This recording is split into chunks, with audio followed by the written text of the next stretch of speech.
Senator Scullion. Thank you, Mr Deputy President.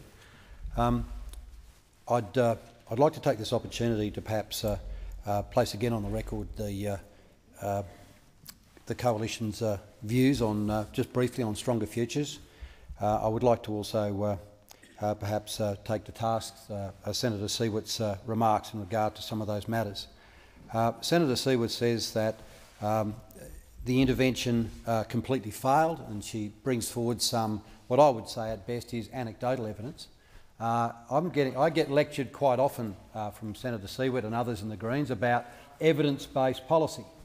Evidence-based policy, and I would ask them to listen to their own admonishments by starting to provide that, because certainly on what we see in terms of the evidence, and you could look at some of those areas, like the provision of police, the complete collapse of defence injuries in terms of the statistics provided by the medical centres, all of the support that's been given by independent surveys that have been conducted in these communities. And I know that you would love to have everybody say we were just rebadging the intervention to have Stronger Futures.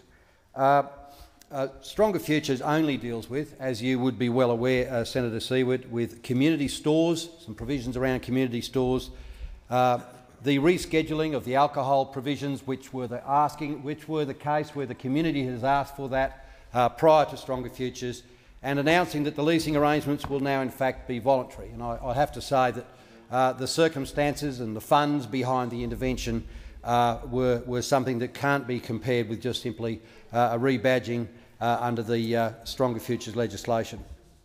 And I know you touched, Senator Crossan did touch on the Stronger Futures and the consultation. Now, one of the things I will support the Greens on is that I think anybody who has anything to do with the Stronger Futures, if we need a lesson on how not to consult, and it's a difficult challenge, and I'll acknowledge that, but to arrive as a committee in a community who had actually had 10 days of the government's department in there, and they really didn't know what we were doing there, or they'd never heard of it at all, means that quite clearly we do need to go back to the drawing board in that regard.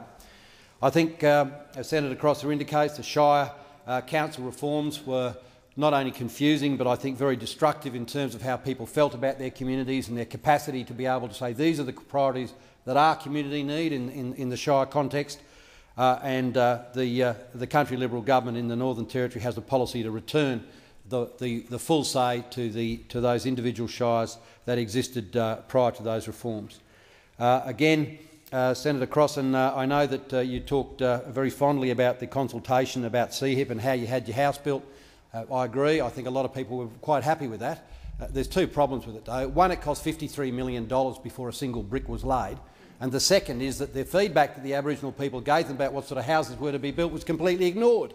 So I'm not really sure that's something I'll be boasting about. And I'd just like briefly to just go again to the homelands, Mr. Acting President, Mr. Deputy President. But before I do, I've just heard, sadly, that Olympic Dam Mark II will no longer be going ahead, and of course that is, for me personally, having already heard about a lot of people, a lot of different organisations from both that side of the government, that there was an awful lot of Indigenous employment that was to be levered against that, and I have to say, you know, that certainly doesn't come in my context of a stronger future, and I think we'd all be extremely disappointed with that. The Homelands movement, of course, is a movement with a great deal of history. I note that Senator Crossan reminded us late in March the federal government announced $221 million to provide some basic amenities. Now, I have to say it's a bit confusing, because the reason it's $221 million is simply because we've decided to multiply our normal budgetary remarks by 10, because it looks bigger, you know, like wouldn't we all love to just multiply everything by 10? Indeed. So I think we should just really contextualise this. This is $22 million a year, as it always has been. This is the $22 million a year that was originally provided in 2007 by the Coalition, and has sent it across and said the clear agreement was that the Commonwealth Government would provide this to the Northern Territory Government because at that stage they really need some infrastructure improvement, but the Northern Territory Government would take their responsibility over in 4 years. Now, it's a bit rich to come in here and sort of say, oh, we were never going to do it, because that's actually not as I understood the agreement to be at the time. But in any event, that $22 million is now going to be continued by this government, and the Coalition would, of course, support that. But one of the real challenges with some of this money, and I can recall it was going back earlier this year, in fact it was probably the first day you can actually cross the Man River, whenever that was, but we still had sort of water in the windows, so it's pretty early in the year. And I travelled across and visited 21 homelands that were the responsibilities of one of the homeland resource centres. And I spoke to people in all those communities and I said, well, what have we had done in the last few years that you can remember that somebody came here and did anything with the power, the water, electric or the septic system, or anything else really that you can remember? There was in fact only one, and that was at Marwin. And I'll acknowledge that they walked me up very proudly to a very large, well, I think it's about $3,600 poly tank. Now, they were very proud of the tank. The fact that it sat on its side 20 metres from the stand unplumbed for 18 months seemed to be, you know, they were proud and I was obviously proud with them. But it's a pretty poor indictment over that much time that the reality on the ground is that the money is going somewhere, but it is not going there. And I think all future governments, trying to take the politics out of this, should remember that what we should be doing, instead of giving money to organisations, and then we can stand in this place and say, oh, but the people of Australia, we gave this much money. We gave $22 million to the Northern Territory, and then I walk away because it's somehow supposed to put water in a tank. What we need to be doing with the leverage of the Commonwealth is changing the way we do business. What we need to be doing as the Commonwealth, with the great leverage we have, is to start buying outcomes. And it doesn't matter if it's the Territory Government or the Country Liberals or Labor, whoever it is, or in West Australia, we simply need to guarantee to ourselves that we are buying an outcome rather than pushing up a government or whatever happens, because it is not happening at the moment and it's something that I believe just simply cannot continue. So, there is also just a very small matter, if I can touch on it, is the matter of the administration of these fees. We expect $10 to buy $10, but it doesn't.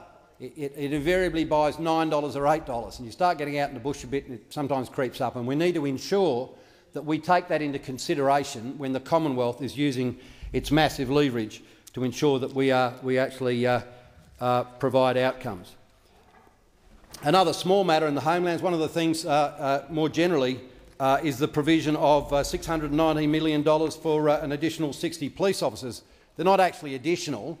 They were the same police officers that were provided by the Coalition on the basis that the Northern Territory Government provided the police officers they were supposed to. Of course, they haven't done that, and I think all of these arrangements need to be treated with the respect that they deserve, whether it's through COAG or it's an independent agreement between the Northern Territory Government and the Commonwealth. So the Stronger Futures, of course, which I've touched on, is a piece of legislation that tidies up and continues some of those elements of the intervention. It is something that I think very sadly has been allowed to drift aimlessly. We've heard from Trish Crosh, and I think she talked quite passionately about the fact that we're not actually instigating most of those things that nasty bloke John Howard, without verbling you, Trish, said we've got rid of. And I think it's that sort of attitude that has allowed some of these very good programs to drift aimlessly. And sadly, the truth is, Mr Acting Deputy President, that today we should be looking back on the good work that has been done, and we should have exited those communities. Now, I'm loath to criticise and belt those on any side, because this is a very difficult task. But we must learn from all of our mistakes. There's plenty of things that are starkly we have done wrong, and we can't continue to repeat the wrongs from the past. But it's quite clear, 5 years of federal investment of this sort of type, we should be out of these Aboriginal communities, and we could see them meeting the same aspirations that other Australians do, to have a roof over my head, potential to own the roof, my kids go to school and I've got a job. And sadly, that still isn't the case.